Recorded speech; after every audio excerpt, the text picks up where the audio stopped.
What's up, YouTube? So in my last video, I mentioned that we're going to be doing some network upgrades. So today is that day. So I've got some pieces of equipment here next to me. We're going to go ahead and we're going to unbox them, talk about why I chose that equipment, and get it installed and set up. So here we go.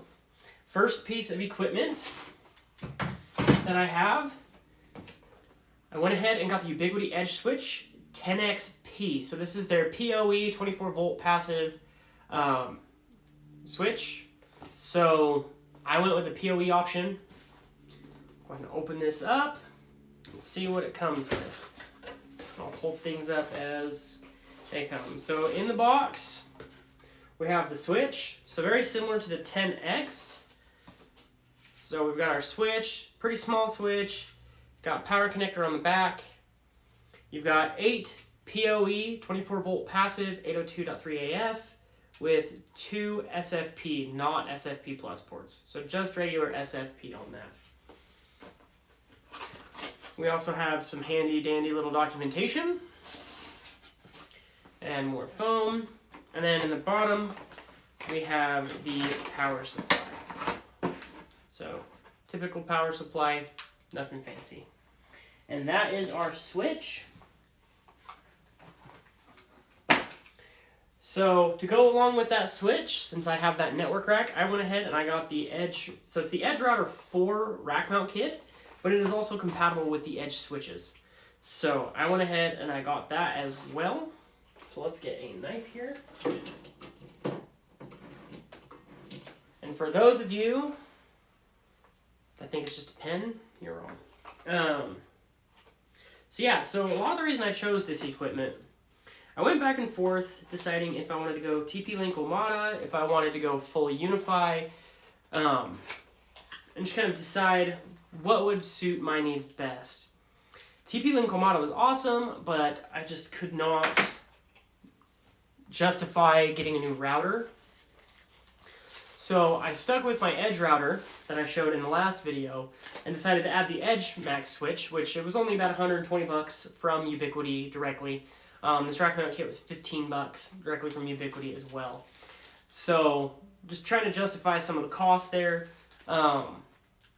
So that's why I stuck with that line. And then when we get to the access points, I'll kind of explain that a little bit more. But as we open the box, so it comes with a big foam piece attached. But we have,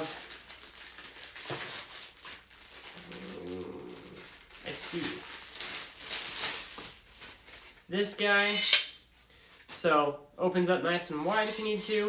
And then it's got this little slider on there to adjust for the size. You've got some mounting screws on each side that you can put the device in. So the switch will sit in there like so. Also in the box comes with some cage screws and cage nuts. And it also comes with the screws that you need to screw the switch to the rack, to the rack rail.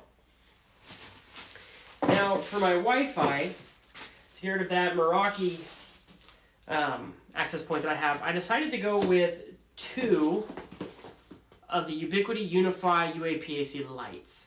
I did not go with the Light 6. I decided to just go with regular light. I don't need Wi-Fi 6 in my house right now. We're in a townhouse and we own it, but we're not going to be here for super long. So I figured get what I can now and then upgrade later. So, yeah,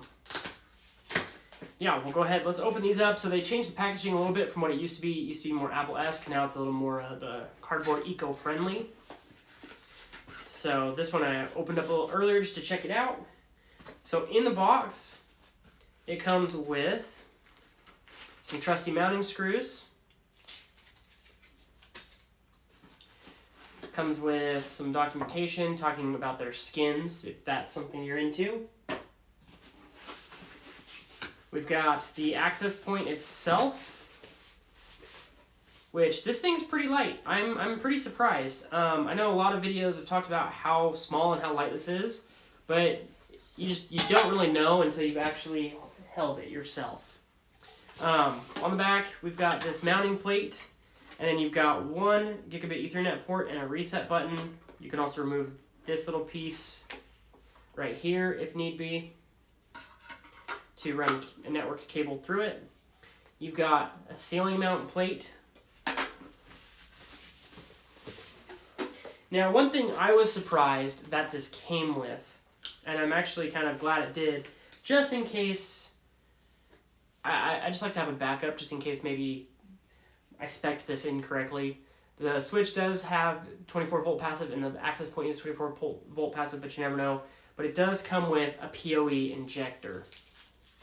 So, kind of nice, comes with it, just a little guy here. It's got some mounting gear on the back of it so you can screw it in if you need to, and that just slides off.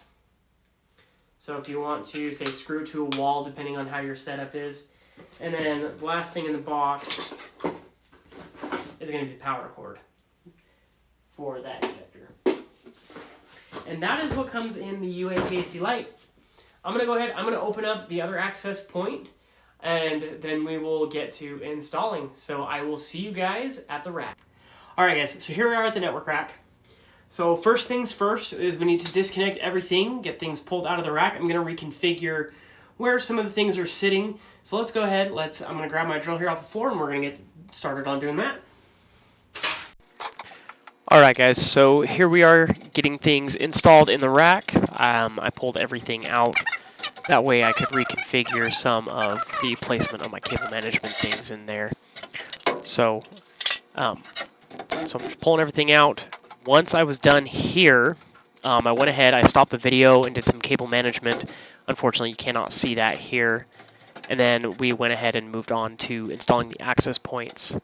So I've got one access point installed behind my couch in my basement, and then I have another access point installed behind my nightstand in my bedroom for maximum Wi-Fi coverage.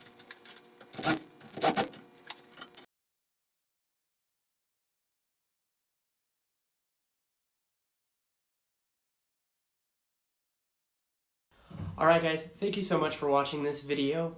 Please feel free to comment, like, and subscribe, and we'll see you on the next one.